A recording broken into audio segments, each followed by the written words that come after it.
Hello, can you hear me? Okay, cool, thanks. Give me a moment.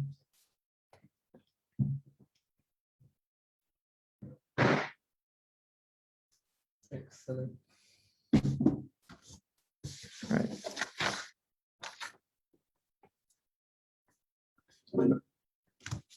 Yeah, starting in 3, 2, 1. I think it's first important to set out what our world looks like and what I think theirs looks like.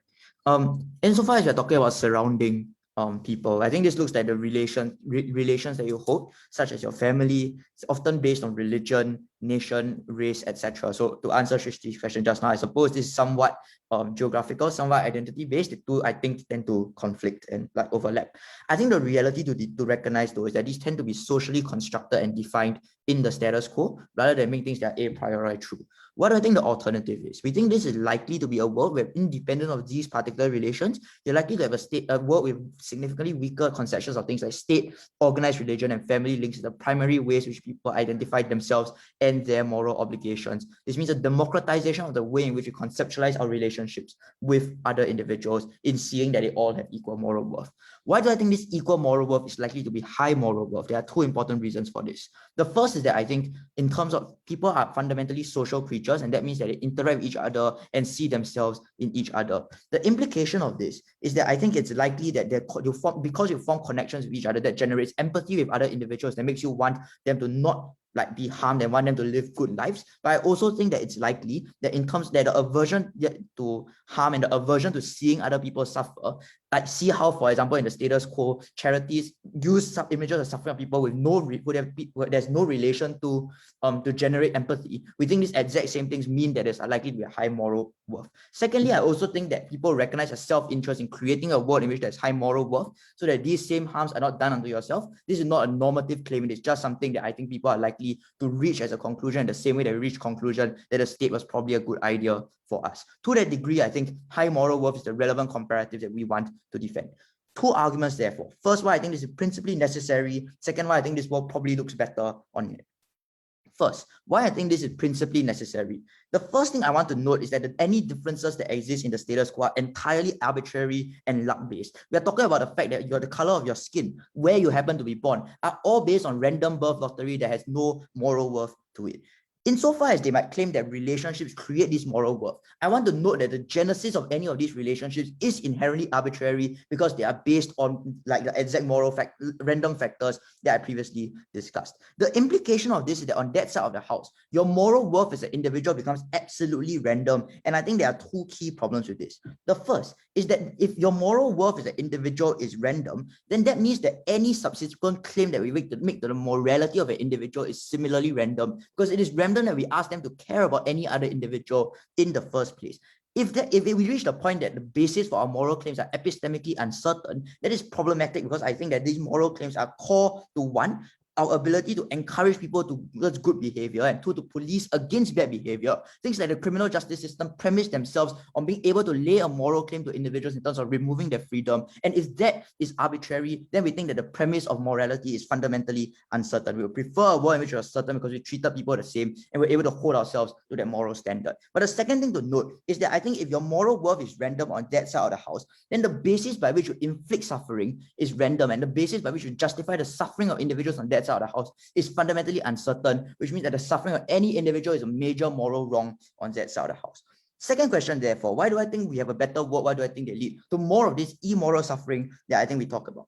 I want to recognize that the status quo is one where power determines an entire individual's lives and arbitrates outcomes. The reason for this is that in a world where we place higher moral worth on the people who surround us, the implication of that is therefore that the way in which we treat people nearer to us is preferential, and therefore when they do the same thing, then there is a vicious cycle in which like power entrenches itself The implication of this, I think, is there are two things to note about this. The first is that this tends to be politically constructed in the first place in terms of who we deem to be closer to us. Look at how conceptions in places like India, for example, who belongs and who doesn't, have changed so much over the years. And the implication of that is that moral relations on that side of the house are always uncertain and always exploitable, always able to draw the random and arbitrary divisions to favor people who currently have power and would enjoy and would benefit from the oppression of other individuals. The second thing to note is that I think on that side of the house, there is a fundamental condonement of harm. I'm sorry, it's like 8 a.m. So for example, this is how you justify things like colonialism, how you justify things like war, because you believe that the oppression of other individuals is justified in order to protect your own individuals. So these are the harms that I think they need to defend on that side of the house. The alternative we posit is better for two reasons. The first is that arbitrary exercise of power doesn't exist because people recognize that they are immoral and they are bad people, and there's no way to self-justify by saying you protect those nearer to you. And second, it's easier to call you out because these problematic moral standards do not exist on our side of the house. The implication of that is that we reject these bad standards of behavior and therefore reach on net a positive outcome. But the second thing to note is that I think we are likely, insofar as that we need to solve problems, we are likely to solve them by maintaining compassion because we treat each individual with equal moral weight, which means that I think it's a lot harder for us to reach the absolute depths of depravity that exists on that side of the house. But also I think we are likely to be utilitarian in the worst case scenario, which ultimately creates net benefit anyway. Yes, CEO. So if two people are fundamentally equal, and I recognize that you have a need that you are not meeting for me, does that not justify me taking it from you because we're fundamentally equal and you're fucking me over? Like, all of the colonialism stuff is justified if we recognize each other as equal moral actors, and I want your shit. Well, no, right? Because the harm that you can do to other individuals is significantly lower because they'll be immoral because they're taking away something that they have justly earned. Yeah. So the final thing I want to prove, therefore, is why I think on the comparative, a world of harm minimization is a world that is morally legitimate. The first thing I want to note is that I think one, this, like, benefit and harm is zero sum, right? The degree of that, like, in trying to chase like benefit for some individuals, you necessarily harm other individuals through that action. I also think that through averting harm, you on net benefit more individuals in that sense. The second thing to note is that I think the comparative is that harm that is done to other individuals on your side of the house is actually experienced by people and is therefore going to make a net worse life for them. On the comparative, a missing degree of benefit is something that you don't experience on that side of the house because you can't experience something that doesn't exist. And the implication of that is that on net, you suffer less on that side. But the final thing I want to note is that suffering necessarily cuts off agency. Because like at the point that you suffer, you are limited in the choices that you have, and therefore the denial of this agency is necessarily a harm insofar as everything else is uncertain. At the end of the day, because every individual experiences suffering in similar ways, in that they are hurt and like emotional and physical pain is suffered, I think insofar as they are independent moral agents and their suffering and their benefit needs to be weighted equally. And we think the failure to do that on that side of the house is morally inadmissible. We are proud to propose. Thanks. I thank that speaker for a fantastic speech, and it is my pleasure to call upon the Leader of Opposition to open the case for their side.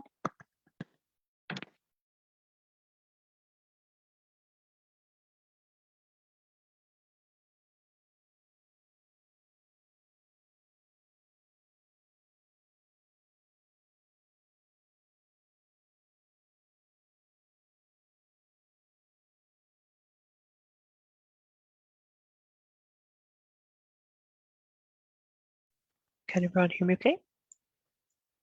Yeah, brilliant. Just 1 second.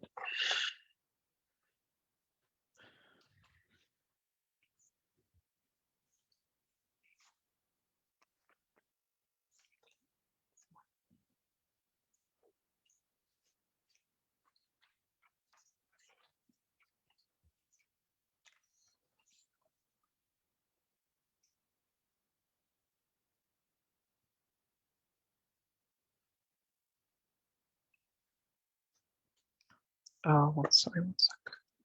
Get the time.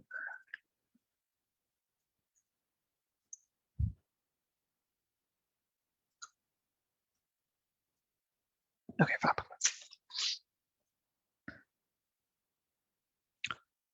Panel, I think I agree with closing opposition's POY, closing government's, well, no, closing opposition's POY when they point out quite correctly that the sort of initial state of equal moral worth is all sort of good, but that does not annihilate the probability of you using other criteria to, to take action which selfishly advantages you because you feel you have a particular need or because you have a particular want that you want to apply upon other people, right? So processes such as racism and colonization, right, first of all, are still subject to same initial sort of wants of selfishness, of sort of prioritizing yourself over others, independent of, whether you prioritize your family or not, right, and your surroundings. You will still often prioritize yourself over others because of a sort of survival instinct. But also, we would also point out that often sort of things like racism and xenophobia stem from different metrics such as fear of the unknown,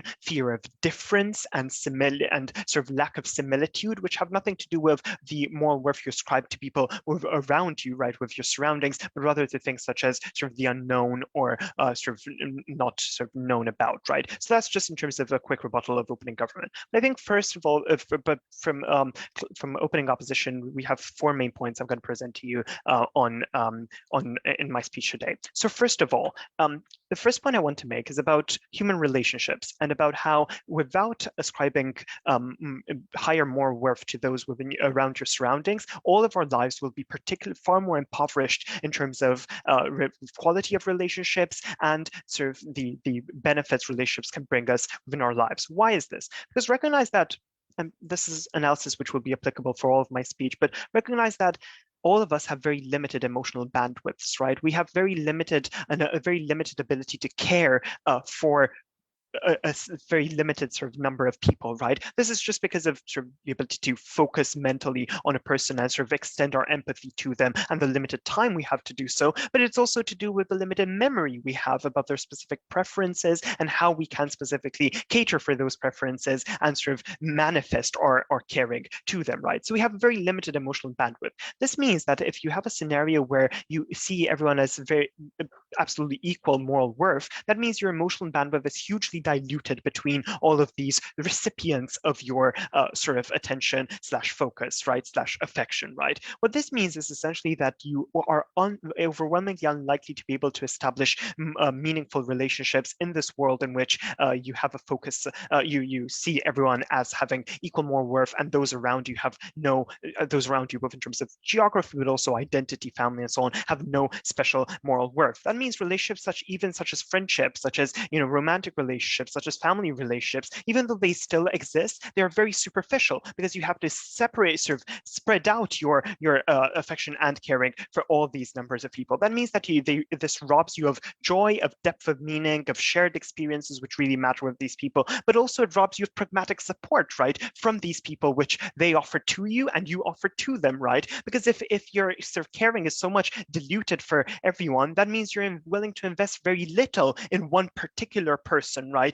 And other people are willing to invest very little in you specifically to help you in your times of need because they have to sort of redistribute to everyone around them, right? But what this also means, and how this is also quite visible, right, is especially in periods of isolation or when sort of human beings encounter isolation, such as currently within the pandemic and so on. Like even sort of within the current context, we so clearly see that the mere knowledge that we are part of a huge global polity who is going through the same thing is not enough, right, to satisfy the sort of a loneliness and an isolation which we feel, right? Because it's not enough to know that we care for everyone's and sort of everyone has equal moral weight. We need sort of close people to us in order to adequately target our limited emotional bandwidth.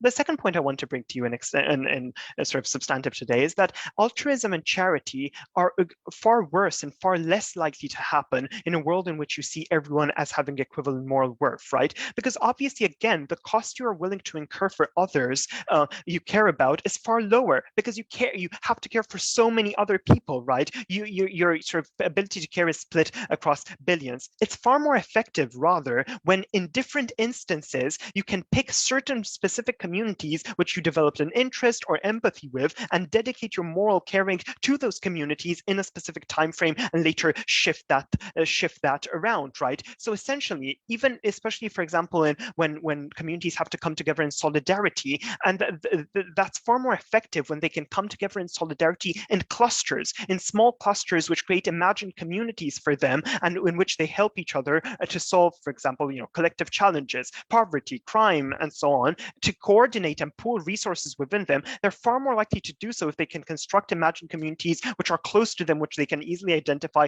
rather than a huge sort of total global polity. So rather than having billions of disinterested people, right, you much rather have local packet sort of clusters of caring, which collectively make the world better. But the third thing I want to point out to you is that often you have special, you have and should have special duties to the surroundings you have around you, because they enabled your growth and your sort of evolution, right? Because the sort of surroundings which you had around you, both the people and institutions around you, enabled you to become the person which now has an opportunity to help others, right? Services such as everything from sort of medical services to education to local businesses, right, were particularly the ones that grew you and were able to sort of make you the person you are today. And so only if you retain special sort of moral duties to them can their functionality continue through things such as taxation, which is levied on a local level, rather than general lack of caring to the institutions which created you, which then over time are degraded. The last thing I want to point out, that often higher moral worth for people around you is actually a proxy for special responsibilities, which you would be neglecting and renouncing if you were to care equally for everyone around the world. So for example, special responsibilities to your children or your parents, right? If you are to see everyone as equal moral worth, you would be neglecting the fact that there are special duties you have to them because, for example, you brought children into this world without their consent, or because of matters of reciprocity, i.e. your parents brought you up and you now have a duty to care for them in old age, right? These cannot fall under the framework, they cannot exist on the framework of equal moral worth for everyone, because you hide and push away the special responsibilities you have to specific people upon which the growth and your growth and society's growth depends. Because of all these reasons, please oppose.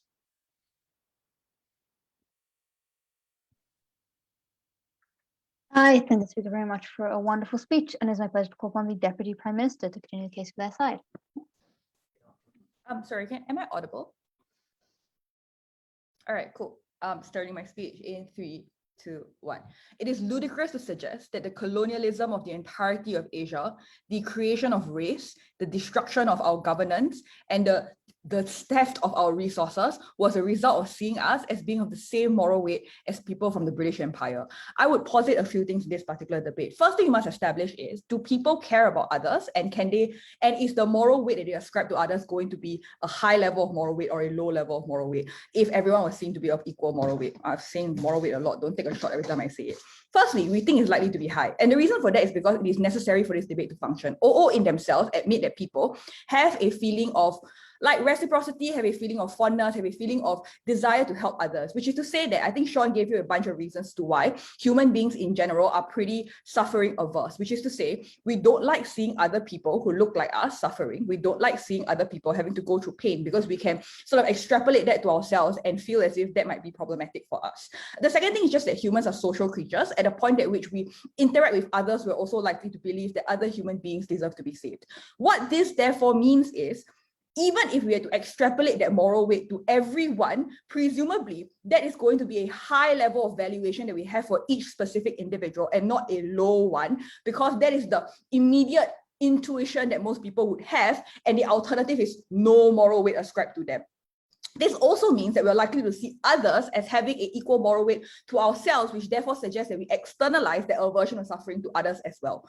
So why then do we think this beats the OO's argument? I think OO's first argument rests on the fatal assumption that the world that they are talking about is the same world that we are in right now, which is to say that the reason why you would not be able to weight everyone similarly is because you will be overwhelmed with the fatigue of having to save and solve the world's problem. But presumably in a world in which we have started off seeing everyone as being of equal moral weight, then that is not the same world that we're in right now, in which the accumulation and capitalization of resources within a few concentrated groups is what is denying the rest of the world the capacity to be able to share in those resources and making the suffering of the world so overwhelming. The wars, the slavery, the starvation, everything that we have right now is the result of the fact that we don't see people as being of equal moral weight, and we have allowed for the accumulation and concentration of resources in a few small pockets or groups. And that is the reason why it seems like the suffering is overwhelming. In a world in which everyone was treated the same from the start, this is a world in which we think we have probably created things like, one, centralized system of aid for other individuals. We have created things like, for example, systems in which we are able to ensure that the transfer of resources happens so that we can prevent the suffering for people from other places. A place in which things like racism, for example, would not have existed, because these kinds of arbitrary markers when it comes to identity and the ascription of responsibilities and obligations to each individual does not exist. I'll take one from CEO at any point if you guys have one.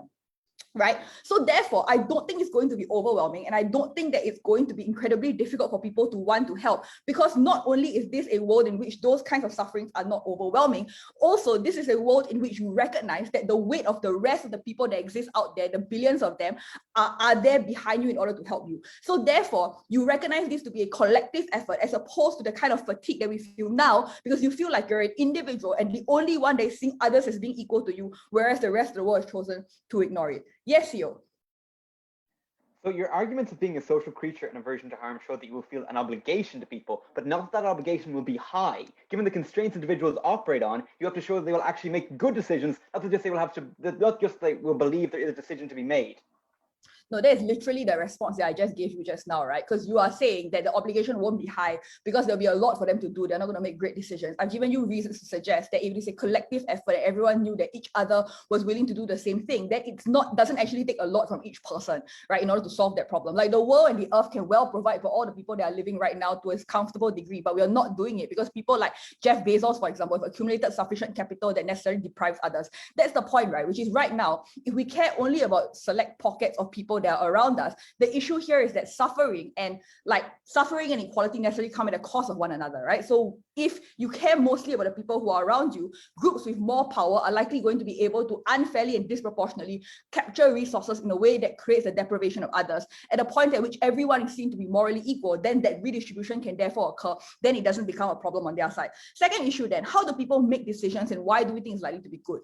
Presumably, the first thing to note is that people just make decisions with a significantly greater amount of compassion, which is to say that if I see everyone as being of equivalent moral weight to myself, then presumably that also means that I'm taking each person's problems equally seriously as I would the kind of problems that I would want to make and the kind of suffering that I am likely to go through, which therefore suggests that we will have considered opinions from a number of individuals, from people around the globe, to try as best as to maximize the utility of each individual person. But secondly, I think they ignore the framing and setup that came from Sean in the first place, which is to just suggest that a lot of the things that currently prevent our capacity to be able to create these systems of redistribution or global networks of help no longer exist, because we don't have things like strongly defined states. We don't have things like identity groups that disrupt our capacity to be able to share and create negotiations and discussions about how we can help other people that exist in the world around us as well. The third thing that I want to note then is just that if you look at the world if you look at the way that the world has developed so far, things like war, colonialism, for example, and things like xenophobia and racism, it does not necessarily just come from fear of the unknown, but it comes with the fear of the unknown, backed up by the fact that there is no moral weight ascribed to those individuals, because it always comes at the expense of yourself and your family members. Once you take away that specific barrier, things like fear of the unknown requires you to then also conceptualize of these other people as having a similar capacity to suffer, and therefore reduces your willingness to act on the fear of the unknown, even to the extent to which those things might be true. The last thing I want to deal with then is the question of is it true that we can no longer have fondness and special relationships with other people? The first thing then is that reciprocity no longer really matters, because other people are out there to help you as well. Presumably, avoidance suffering is the most important, because you can't feel the loss benefit, but you can't feel suffering as well. But I think what's important here is that the OO's case rests on this false equivalence between fondness and moral worth. I can have increased fondness for you in my interaction with you as a human being, and I can like you a lot as a friend and want to hang out with you. That does not equate to me ascribing or having to ascribe greater moral worth to you. Like as an intuition pub, just because I like Sean a little bit more doesn't mean I'm going to go out there and kill someone that I like a little bit less than Sean, because the moral weight of these two people are equivalent. So I can still have relationships with others without necessarily having to see them as having different moral weights. So on that count, we think that that particular argument on the OO does not stand either.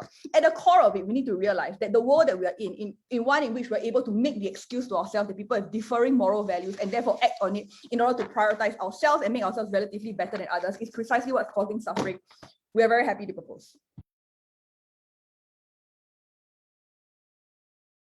I thank that speaker for a fantastic speech. And to close up the first half of this debate, it is my pleasure to call upon the Deputy Leader of Opposition.